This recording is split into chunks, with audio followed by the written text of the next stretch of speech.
হে guys, আমি Swarnanka and welcome to the new episode of my channel. তো এখন আমি ভিডিওতে কিছু আপডেট নিয়ে কথা বলবো। তো প্রথম আপডেট সেটা হচ্ছে একটা নতুন সিনেমা আসছে নেটফ্লিক্স, যেটার নাম হচ্ছে আন্ডার প্যারালাল স্কাইস, যেটাতে ফিচার করেছে উইন মেটাউইন এবং জেনেল্লা সালভাডোর।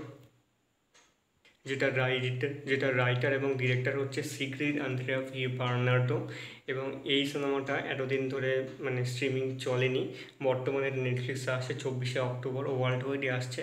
তবে কয়েকটা দেশ বাদে, সেই দেশগুলো হচ্ছে Australia, Hong Kong, New Zealand, south Korea এবং তাইওয়ান। এই কয়েকটা দেশ বাদে বাকি ওয়ার্ল্ড ওয়াইডে নেটফ্লিক্স যেখানে এখানে রয়েছে প্রত্যেক জায়গায় আসছে।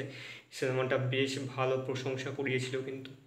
এটা ছিল হচ্ছে প্রথম আপডেট। দ্বিতীয় আপডেট হচ্ছে সার্ফিরা, যেটা হচ্ছে সুরেরাই পুত্র অফিসিয়াল হিন্দি রিমেক ছিল, অক্ষয় কুমার এবং রাধিকা মদন লিড রোলে ছিল, যেটা ডিরেকশনও তিনি দিয়েছিলেন। এর আগে যিনি দিয়েছিলেন সুরেরাই পুত্র, সুধা কুন্দরা প্রসাদ। সেই সিনেমাটা ওটিটিতে আসছে ডিসেম্বর 11-11 অক্টোবর।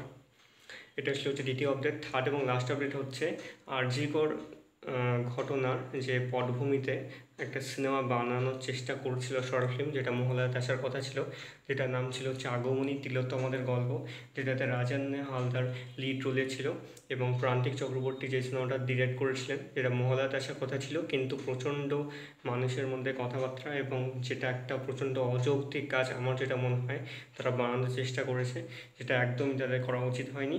তো অবশেষে সিনেমাটা আসছে না এবং এটা আসবে না, যত না আসে তত ভালো। তো এই ছিল আজকের আপডেট। কেমন লাগলো অবশ্যই কমেন্ট করে জানিও। ভালো লেগে থাকলে চ্যানেলটিকে সাবস্ক্রাইব করে দিও।